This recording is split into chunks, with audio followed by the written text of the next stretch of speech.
history, I guess we could say, because never in television history, I guess we could say, because never before have these two pillars of economic thought faced off on live television. It is time for what we're calling Paul versus Paul. On the one side, Representative Ron Paul has been a pioneer of fiscal conservatism, the face of debt reduction and small government, a hero to the Tea Party.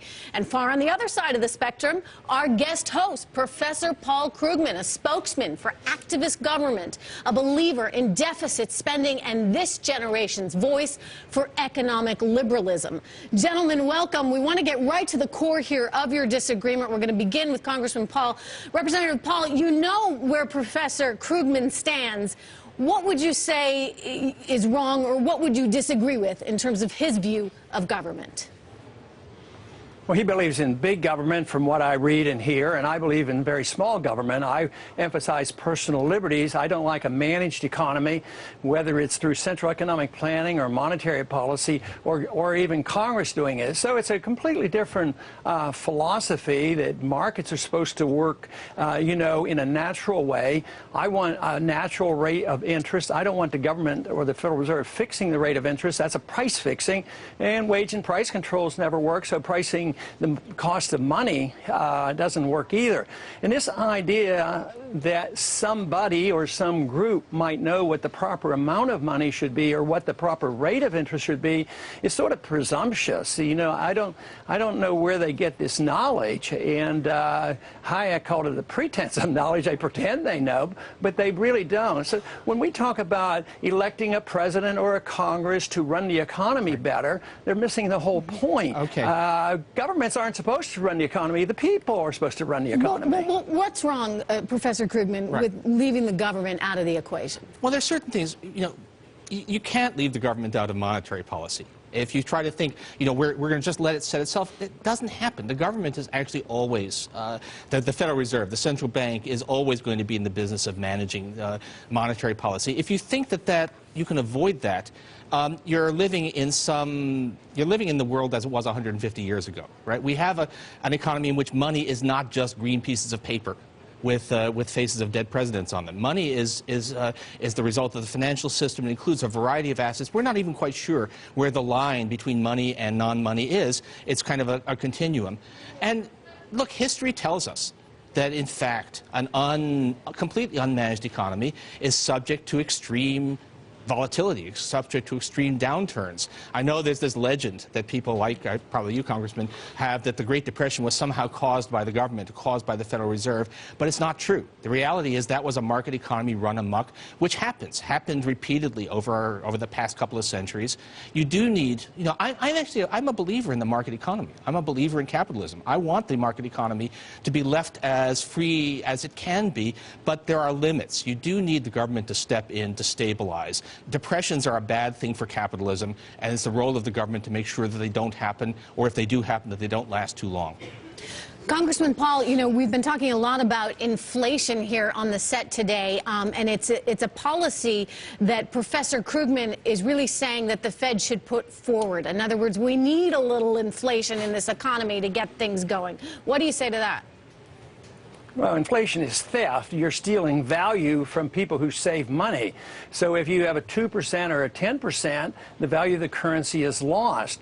And it really destroys an important feature of the economy, and that is savings. Savings tells us something, and it tells us if capital is available. This notion that capital can come out of the expansion of the money supply is remote. Now, Professor Krugman indicates that we just want to go back 100 years or so. That is not exactly true. We'd like to improve on what was like back then, but he wants to go back 1,000 years or 2,000 years, just as the Romans and the Greeks and all other countries debased their currency. They didn't have a computer.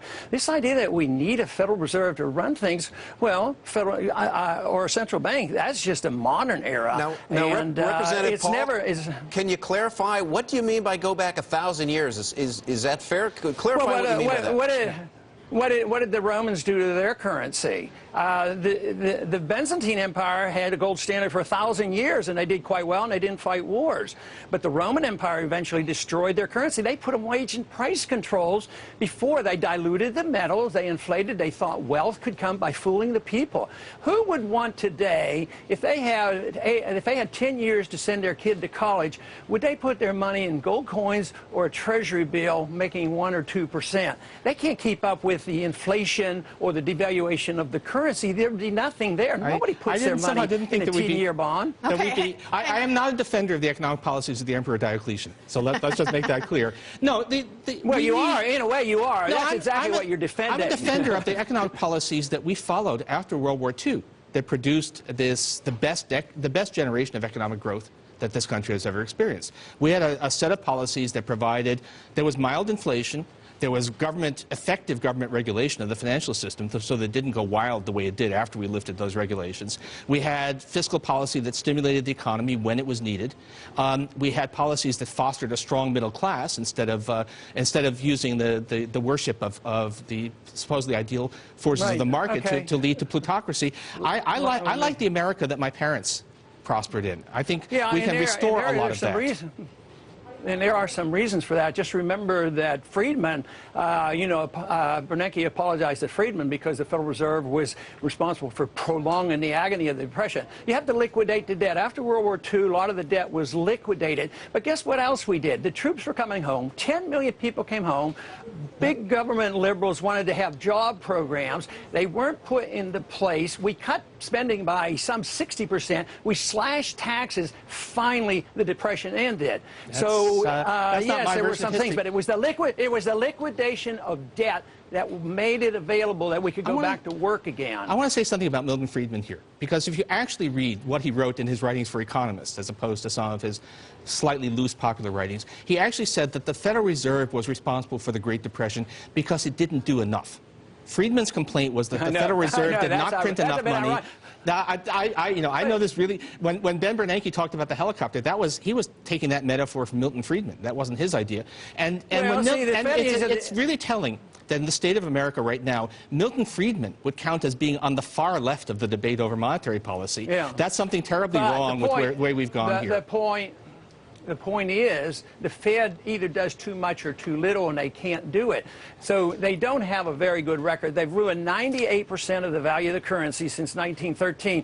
And that's dishonest. That steals value from people. Why should people get 1% for the money for savings, and the banks get it for practically free, and they make money? Why did the Federal Reserve bail out the rich? Why didn't they give the money to the mortgage holders? If you care about poor people, so Representative Paul, houses, why didn't you use helicopters? Why didn't you use helicopters and pass it out to the home builders? That would have been more fair. Well, what is your prescription then for what should the Fed do? I mean, should we not have a Federal Reserve? I mean, what should the role of the Fed be? You talked about Milton Friedman. He said, hey, why not replace the Fed with the computer? What is it going to come to? I'm with him. You're with him. I'll tell you what we could do, and even with my book and the Fed, if you read it, it doesn't call for the end of the Fed, because it would be chaotic if tomorrow we ended the Fed. Too many people dependent. But all I want to do is get rid of the monopoly. I want to legalize competition. There's legal competition on currencies around the world. Why can't we allow ourselves here the legal competition over gold or silver standard? Why was the Fed so frightened about this? And then, if I'm wrong, I have no idea what that's about. Who cares? If I'm right, if you want the paper money, and I'm wrong, it doesn't hurt anybody, just allow me to legalize the currency, get rid of the monopoly, take the taxes off gold and silver, and get rid of the sales tax and capital gains tax and get in legal tender laws. Don't hide behind a monopoly and force. See, people today, if they use gold and silver, you can go to jail in this country. Do you really think that people... That's not my understanding of the law. But do you really think that people use dollar bills only because the federal government isn't allowing them to use other stuff? That seems to me to be a very strange point of view. And by the way, we have lots of private money. You don't have a choice. You go to jail if you use anything else. You go to jail. That's not what I've heard. You can do barter. You can do barter with all kinds of stuff. No, the fact of the matter is that we actually had too much currency competition, too much money competition, right? This crisis was brought on by an expansion of what amounted to private money in the form of things like repo. which were uncontrolled and turned into an enormous crisis when they collapsed. So, but look, okay. I mean, just come back. If a private company commits fraud, they go to jail. If the Federal Reserve commits fraud, they get nothing. I mean, you can do whatever you want. So if you had private issue of money and you committed fraud, you would go to jail for this. If you think that, but no, governments can debase a currency and injure a lot of people, cause the business cycle, cause the inflation, cause the unemployment, and they get off scot-free. I've been pretty harsh on our understanding. I've been pretty harsh on Ben Bernanke, but fraud is not one of the things I would charge him with. Well, Dr. Krugman, if we can... You want him to print more money faster. Believe me, it doesn't work. We have enough evidence for that. So, Dr. Krugman, let's try to... And we touched on this earlier, but if we can try to put a number on it. Debt here in this country as a percentage of GDP, right now about 100% if you add in... Right, state and local. State and local plus Social Security. How much higher could we go? And then we start to put a number on how much higher could we go? And then I want to ask your counterpart, Representative Paul, the same question. All right. I mean, I don't have a fixed number, but if it takes another 30 points to get us out of this depression, then I'm willing to accept that. I won't claim that there's no risk, but the risk of not doing what it takes to get out of the depression is a clear and present danger. I don't want us to go up to Japanese levels of debt, even though they turn out to be able to carry those levels of debt. But we're not anywhere close to a red line here, is the point. I can't give you a specific number, but we're not. But 130%. As you just cited, 30 percentage points. Britain was, you know, when John Maynard Keynes was writing, Britain had debt that was on the order of 130% of GDP. That didn't stop fiscal stimulus from actually being the answer. The main point is that trying to reduce that number by slashing spending now actually makes even the debt problem worse. It's one thing to say, oh, I don't like that level of debt, but if you're going to say, and my proposal is to actually destroy the economy so that we can't, in fact, afford to carry the debt we already have, that's not a helpful policy. Representative Paul, your response? Well, he just ignores the fact that we did better after World War II when we did reduce the debt and the spending. But no, one thing I can't agree with him is we don't know the precise date. We don't know whether it's 110, 130, it could be tomorrow on some other event, because there is a subjective factor involved. And we are sort of given a leeway because the world still trusts our dollar. I agree with him.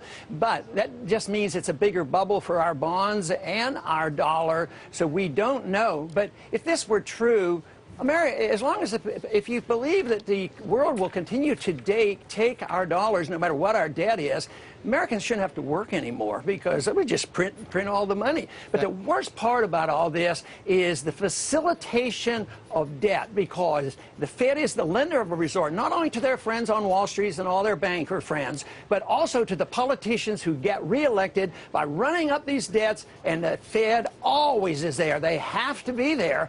So there's no restraints on the Congress to run up debt. So if you love big government and think it can last forever, no, I can understand why you'd love the Fed, but some of us believe in freedom and markets and sound money. I believe in freedom and markets. I just don't believe in monetary policies that perpetuate depression.